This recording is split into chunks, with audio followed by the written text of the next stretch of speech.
ஒரு கொலை நடந்திருக்கும். அந்த கொலையாளிக்கும் பாதிக்கப்பட்ட இறந்து போனவங்களுக்கும் ஒரு இடத்துல லிங்க் இருக்கும். ஒரு ரிவெஞ்ச் இருக்கிறதுக்காக இருக்கட்டும், ஏதாவது ஒரு காரணம் இருக்கும். ஆனா காரணமே இல்லாம கொலை பண்ற ஆட்கள் இருப்பாங்கல்ல, அவங்க சைக்கோஸா இருப்பாங்க. 100 வருஷத்துக்கு முன்னாடி 1888ல லண்டனை கதி கலங்க வச்ச ஒரு கில்லர் ஜாக் தி ரிப்பர்னு சொல்லி ஒரு சைக்கோவா.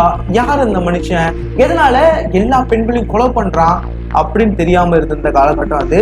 லண்டனையே கதிகலங்க வச்ச ஜாக் தி ரிப்பரை பத்தி தான் இன்னைக்கு நம்ம பார்க்க போறோம். வருஷம் 1888 லண்டன் அப்படின்றது வந்து லண்டனை கண்ட்ரோல் பண்றவங்க இந்த உலகத்தையே கண்ட்ரோல் பண்ணுவாங்க அப்படின்னு சொல்லுவாங்க. இண்டஸ்ட்ரி வந்து வேற லெவல்ல வளர்ந்துகிட்டு இருக்கு. நிறைய பேர் வந்து பணக்காரங்களா இருக்காங்க, ஏழையா இருக்காங்க.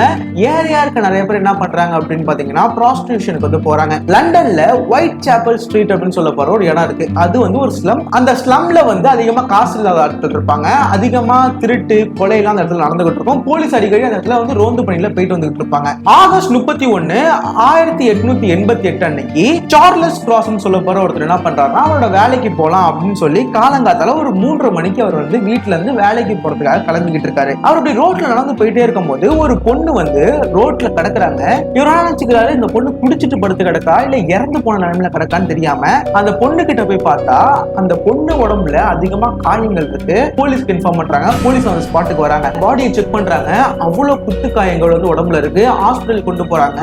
போஸ்ட்மார்ட்டம்ல டாக்டர் சொன்னது வந்து இந்த பாடி கிடைக்கிறதுக்கு 1/2 மணி நேரத்துக்கு முன்னாடி தான் அவங்க இறந்து போயிருந்திருக்க முடியும் அப்படின்னு சொல்றாங்க. இவங்க யாருன்னு செக் பண்ணி பார்த்தா மேரி நிக்கோல்ஸ் சொல்லப்படுற ஒரு ப்ராஸ்டிடியூட். அவங்களும் அந்த இடத்துல வேலை பார்த்துக்கிட்டு இருக்கவங்க. அவங்க இந்த நிலைமையில கொடூரமா நாக்கு வந்து கட் பண்ணப்பட்டு அதுக்கப்புறமா நிறைய வயிற்றுல வந்து அதிகமான காயங்களோட இந்த பாடி கண்டறிக்கப்பட்டிருக்கு. போலீஸ் எல்லாம் நினைச்சுக்கிறாங்கன்னா இது எப்பயுமே நடக்கிற ஒரு விஷயம் தான், கொலைகள் கொள்ளை இந்த மாதிரி விஷயங்கள்லாம் ஒயிட் சாப்பல் ஸ்ட்ரீட் நடந்துகிட்டு இருக்கும் அப்படின்ற மாதிரி தான் ஃபர்ஸ்ட் இதை கடந்து போறாங்க. போலீஸ் எல்லா இடத்துலயும் தேடுறாங்க யார் இந்த கொலை பண்ணிருப்பான் அப்படின்னு. ஆனா யாரையுமே கண்டுபிடிக்க முடியல. இந்த சம்பவம் நடந்து 8 நாள் கழிச்சு செப்டம்பர் 8, 1888 வந்து ஜான் ரிச்சர்ட்சன் சொல்லப்படுற ஒருத்தர் வந்து 5:50 வந்து காலங்காத்தால அவரோட வேலைக்கு போலாம் அப்படின்னு போயிட்டு இருக்காரு. அவர் போயிட்டு இருக்க டைம்ல ரோட்ல ஒரு ஆள் என்ன பண்றாருன்னா ஒரு பாடி பக்கத்துல நின்னுகிட்டு எதையோ பாத்துக்கிட்டு இருக்காரு. கிட்டக்க போகும்போது இந்த பொண்ணு வந்து இறந்து கிடக்குறா, யாரும் வந்து கொலை பண்ணிட்டு போயிருக்காங்க, நம்ம டக்குன்னு போலீஸ்க்கு வந்து இன்ஃபார்ம் பண்ணணும் அப்படின்னு சொல்றாங்க. இவர் வந்து போலீஸ்க்கு இன்ஃபார்ம் பண்ணலான்னு போகும்போது அந்த இடத்துக்கு ஃபார்ச்சுனேட்டா போலீஸும் வந்துடுறாங்க. வந்து செக் பண்ணி பார்த்தா அதே மாதிரி போன விக்டிம்க்கு நடந்த மாதிரியே இந்த பாடியிலயும் அதிகமான காயங்கள் இருக்கு. போஸ்ட்மார்ட்டம் அனுப்புறாங்க. இந்த சம்பவம் நடக்கிறது கரெக்டா பக்ஸ் ரவுண்ட் சொல்லப்படுற அது ஃபர்ஸ்ட் இன்சிடென்ட் நடந்து கொஞ்சம் தூரத்துல 1 கிலோமீட்டர் ரேடியஸ்லயே தான் வந்து இந்த சம்பவம் நடந்திருக்கு.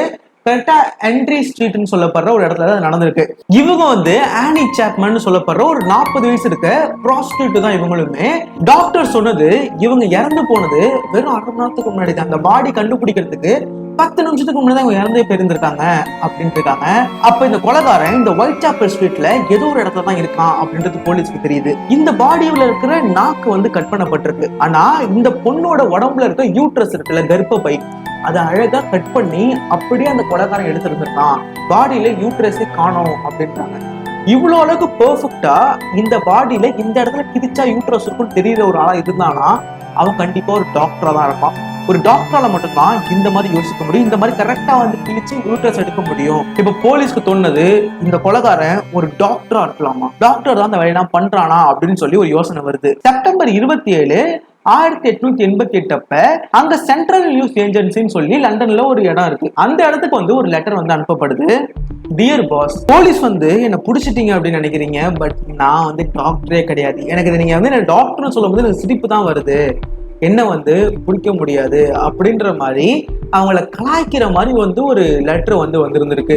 அந்த லெட்டருக்கு கீழே ஜாக் தி ரிப்பர் அப்படின்னு எழுதிருக்கு. ஃபர்ஸ்ட் டைம் இந்த கில்லரோட பேரு ஜாக் அப்படின்னு தெரியுது. ஜாக் தி ரிப்பர் அப்படின்னு இந்த வில்லன் அவனுக்கே வந்து இந்த பேரை வச்சுக்கிட்டான் அந்த கொலைகாரன். அதுக்கப்புறமா வந்து மக்களுக்கு முன்னாடி போலீஸ் வந்து இந்த பெருசா வந்து வெளியிடல ஒரு லெட்டர் வந்திருக்கு அப்படின்னு. செப்டம்பர் 30, 1880 வந்து டச்ஃபீல்ட் யார்ட்னு சொல்லப்படுற ஒரு இடம் இருக்கு. இந்த இடத்துல வந்து எல்லாரும் சில பேர் பார்ட்டி பண்ணிட்டு இருந்திருக்காங்க. ஒரு காலங்காத்தால அப்படின்னு பாத்தீங்க அப்படின்னா ஒருத்தர் வேலையெல்லாம் முடிச்சுட்டு அவருக்கு வீட்டுக்கு வந்து ரிட்டர்ன் ஆயிட்டு இருக்காரு. வீட்டுக்கு வெளில வந்து ஒரு பொண்ணோட பாடி வந்து தரையில கிடக்குது. இவர் பார்த்து பயந்து போறாரு. தன்னோட ஒய்ஃபா இருக்குமா அப்படின்னு சொல்லிட்டு அவர் வீட்டுக்கு டக்கு டக்குன்னு ஓடி போயிட்டு வீட்டுல வந்துட்டு கதவு தட்டி உள்ள பார்த்தா அவங்க ஒய்ஃப் உயிரோட இருக்காங்க.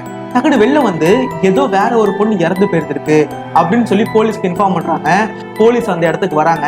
போலீஸ் வந்து செக் பண்ணி பார்க்கும்போது டாக்டர் சொல்றது என்ன அப்படின்னா, இந்த பாடி கொஞ்ச நேரத்துக்கு முன்னாடி தான் இறந்து போயிருந்திருக்கு. போன 2 சம்பவமே வந்து உள்ள இருக்க ஆர்கன்ஸ் எல்லாம் எடுத்துட்டு ஓடிடுறது இந்த மாதிரி நடந்தாலுமே இந்த பொண்ணுக்கு வந்து நாக்கு மட்டும் தான் கட் பண்ணப்பட்டிருக்கு. மற்றபடி எந்த இடத்துலயுமே வந்து காயங்கள் இல்லை அப்படின்னு டாக்டர் சொல்றாங்க. எலிசபெத் ஸ்ட்ரைடுன்னு சொல்லப்படுற அதே ப்ராஸ்டியூஷன்ல ஈடுபட்டுக்கிட்டு இருக்க ஒரு 40 வயசு கிட்ட இருக்கிற ஒரு பொண்ணு, என்னடா இவன் 3வது பேரை கொலை பண்ணிட்டான் அப்படின்னு போலீஸ் எல்லாம் பயத்துல இருந்துகிட்டு இருக்க அதே நேரத்துல 40 நிமிஷம் கழிச்சு போலீஸ்க்கு இன்னொரு பாடி கிடைக்கப்படுது. அந்த பாடி எங்க கிடைக்குதுன்னா, அதே ஏரியால ஒரு 10 நிமிஷம் நடந்து போனா இருக்கிற தூரத்துல ஒரு 1 கிலோமீட்டருக்குள்ளேயே இருக்கிற இடத்துல இன்னொரு பாடி கிடைக்கப்படுது.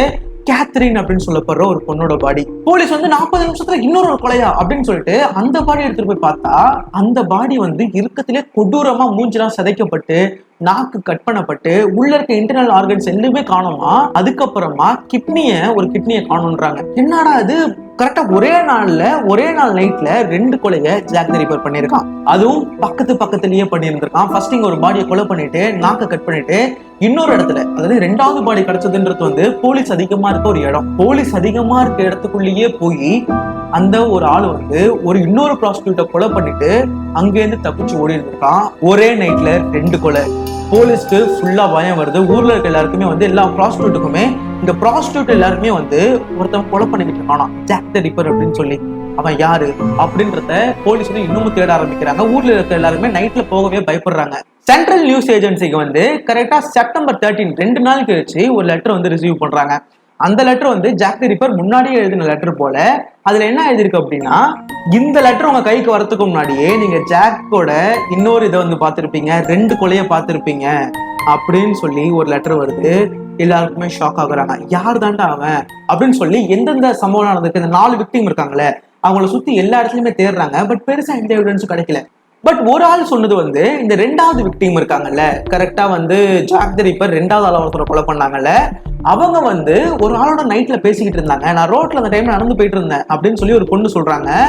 அந்த நேரத்துல ஒருத்தவன் ஹேட் போட்டுக்கிட்டு லைட்டா கோட் போட்டுக்கிட்டு அவன் ஃபேஸ் நான் பார்க்கல, பட் பெரிய மீசை மட்டும் இருந்துச்சு அந்த மனுஷனுக்கு அப்படின்னு சொல்றாங்க. அது நடந்து 4 மணி நேரம் கழிச்சுதான் 2வது ப்ராஸ்டியூட், அதாவது 2வது விக்டிம் வந்து இறந்து போயிருந்திருக்காங்க. அதுக்கப்புறம் அக்டோபர் 16, 1888 வந்து ஃப்ரம் ஹெல் அப்படின்னு சொல்லி ஒரு லெட்டர் வந்து வரப்படுது ஜாக் தி ரிப்பர் கிட்ட அப்படின்னு சொல்றாங்க. அந்த லெட்டருக்குள்ள வந்து ஒரு மனுஷனோட ஒரு பொண்ணோட கிட்னி, ஒரு ஹியூமனோட கிட்னி இருக்குள்ள. போலீஸ் அரண்டு போறாங்க. யாரோட கிட்னி அது அப்படின்னு பாத்தீங்கன்னா, கேத்ரின்னு சொல்லப்படுற 4வது விக்டிம் இருக்காங்கல்ல, அவங்களோட பாடியில ஒரு கிட்னி காணாம இருந்தது. அந்த கிட்னி தான் இது அப்படின்னு சொல்லி எல்லா இடத்துலயும் தேடுறாங்க. எந்த இடத்துல இருந்து இந்த மாதிரி லெட்டர்லாம் வருதுன்னு யோசிக்கும் போது கடைசியா தெரிஞ்சதுதான் ஒரு ஸ்டூடெண்ட், ஒரு மெடிக்கல் ஸ்டூடெண்ட் என்ன பண்ணிருக்கான்னா, இந்த கிட்னியை வச்சு இந்த போலீஸை பிராங்க் பண்றதுக்காக அனுப்பியிருக்கான் அப்படின்னு தெரியுது. பட் அந்த பையனை செக் பண்ணி பார்க்கும்போது, தேடி பார்க்கும்போது அவன் ஜாக் தி ரிப்பர் இல்ல அப்படின்னு தெரியுது. நவம்பர் 9, 1888 மேரி கில்லி அப்படின்னு சொல்லப்படுற ஒரு பொண்ணோட பாடி கிடைக்குது.